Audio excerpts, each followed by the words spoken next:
Delhi Capitals पिछले 17 सालों से अपनी पहली आईपीएल ट्रॉफी की तलाश कर रही है और ये तलाश और बढ़ने वाली है। 18 साल का इंतजार होने वाला है क्योंकि आईपीएल 2025 में भी दिल्ली कैपिटल्स की टीम प्लेऑफ्स में नहीं पहुंच पाएगी। ट्रॉफी जीतने का तो सपना भूल ही जाइए और बात प्लेऑफ्स की नहीं हो रही है। दिल्ली कैपिटल्स की टीम, मैं पहली ऐसी टीम की प्रेडिक्ट करने जा रहा हूँ जो बॉटम ऑफ द टेबल समाप्त हो जाएगी। भाई सब टॉप ऑफ द टेबल वाली टीमों की प्रेडिक्शन देते हैं, टॉप ऑफ द टीमों की एनालिसिस करते हैं। मैं वो टीम बता रहा हूँ जो 8वें या 9वें या 10वें नंबर पे पॉइंट्स टेबल में समाप्त करेगी जब आईपीएल 2025 का लीग स्टेज समाप्त हो जाएगा। क्यों है ऐसा?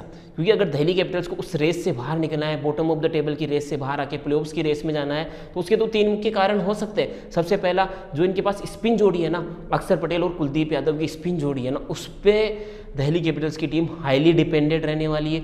इनके 8 ओवर ये मान के चले कि पक्के 8 ओवर डालेंगे तो हो सकता है 50 रन दे, 55 रन दे, 2-3 विकेटें ले लेंगे। तो अक्षर पटेल और कुलदीप यादव की स्पिन जोड़ी चली तो दिल्ली कैपिटल्स की टीम हो सकता है कि बॉटम ऑफ द टेबल से थोड़ा सा ऊपर चली जाए। फिर इस स्पिन जोड़ी का जो साथ देंगे वो फास्ट बॉलर से मिचेल स्टार्क, मोहित शर्मा, मुकेश कुमार और टी नटराजन।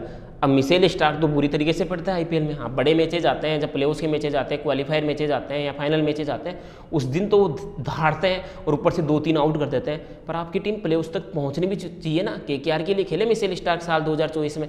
आप उठा के देख लीजिए लीग स्टेज के मैचेज में पिटे पर जिस दिन बड़ा मैच आया उस दिन मिचेल स्टार्क ने करके दिखा दिया।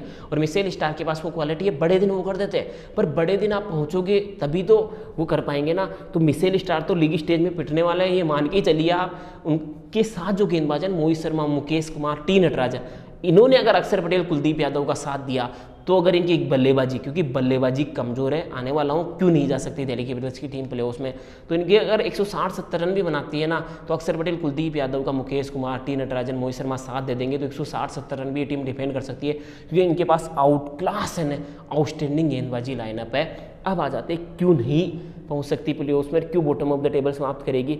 सबसे पहला कारण है इनके पास वो कप्तान नहीं है, आईपीएल विनिंग कप्तान नहीं है, या ऐसा कोई कप्तान नहीं है जो इस टीम को एकजुट करके, वो इकट्ठा करके इनसे वो बेस्ट परफॉर्मेंस जो निकलवाने की बात है ना, वो बेस्ट परफॉर्मेंस निकलवा के प्लेऑफ्स में पहुंचा दे। क्योंकि इनके पास कप्तानी के सबसे पहला ऑप्शन है केएल राहुल।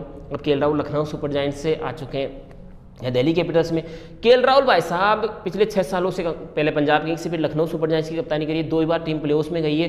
केएल राहुल का खुद का अप्रोच ही डिफेंसिव रहता है। जब वो बल्लेबाजी करने आते हैं पावर प्ले के अंदर बहुत ज़्यादा डिफेंसिव हो जाते हैं, एंकर करने की कोशिश करते हैं, 36 में से 15-20 गेंदें डॉट बॉल खेल के चले जाते हैं। जो तेज़ शुरुआत पावर प्ले में चाहिए वो केएल राहुल नहीं दे पाते। तो केएल राहुल खुद वो एग्जाम्पल अगर आप सेट नहीं कर पाओगे तो आपकी टीम एकजुट कैसे होगी। और वो पिछले कुछ सालों में, चाहे लखनऊ सुपर जायंट्स की बात कर लीजिए या पंजाब किंग्स की बात कर लीजिए, वो दिखा है। तो केएल राहुल एक मजबूत लिंक नहीं है अगर आप उनको कप्तान बनाते हो। दूसरा, उनके पास अक्षर पटेल है। अब अक्षर पटेल के पास भी कोई एक्सपीरियंस नहीं है कप्तानी करने का, तो इनके पास कोई ऐसा कप्तान नहीं है जो इस टीम को इकट्ठा कर सके। इसके अलावा दूसरा सबसे बड़ा कारण इनकी ओपनिंग जोड़ी। अब केएल राहुल भाई साहब के तो स्लो स्ट्राइक रेट के रोने धोने अलग ही चलते हैं आईपीएल के अंदर।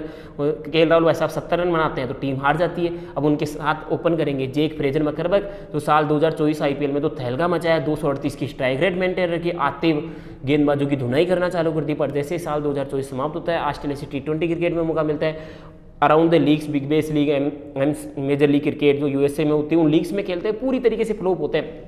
10 पारियाँ खेल रहे हैं तो एक अच्छी पारी आ पा रही है, तो वो कंसिस्टेंसी मिसिंग नजर आई, वो फॉर्म से स्ट्रगल नजर आया। तो अगर जेक फ्रेजर मैकरबर्ग का फॉर्म नहीं चल रहा और केएल राहुल भाई साहब स्लो स्ट्राइक रेट के लिए जाने जाते हैं, तो ये ओपनिंग जोड़ी है ना, पावर प्ले के अंदर 36 गेंदों में 36 रन ही जोड़ पाएगी। फिर दिल्ली कैपिटल्स को कोई नहीं बचा सकता। चलो ठीक है, ओपनिंग जोड़ी कमजोर है, हमने सोचा इनके पास मिडिल ऑर्डर में तो ऐसे धाकड़ बल्लेबाज होंगे जो तोड़ फोड़ के रख देंगे।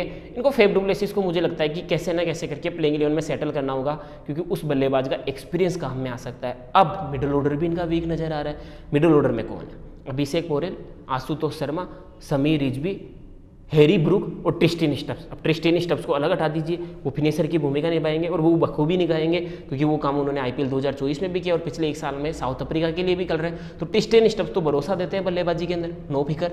हैरी ब्रूक, अब हैरी ब्रूक अगर मिडिल ऑर्डर में नंबर 4 या 5 पे खेलेंगे तो हैरी ब्रूक नंबर 4-5 पे जो बल्लेबाज खेलता है उसको स्पिन अच्छी खेलनी आनी चाहिए। हैरी ब्रूक तो स्पिनर्स के आते हैं, उनके तो हाथ पैर दूध जाते हैं, स्मोक आ जाती है और अपना विकेट फेंक के चले जाते हैं। और जब एसआरएच के लिए भी खेले थे तब वो पावर प्ले में फास्ट बॉलर्स के खिलाफ ही रन बनाते थे, जैसे स्पिनर्स आते थे विकेट फेंक देते थे। तो हैरी ब्रूक भरोसा नहीं दे रहे।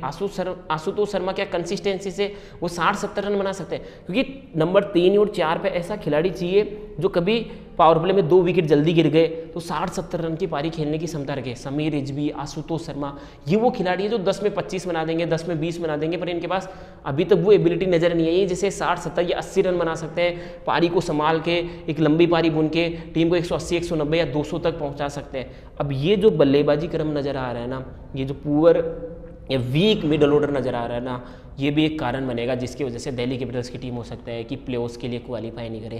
तो ये कुछ ऐसे रीजंस हैं जो मैंने आपके सामने रखे।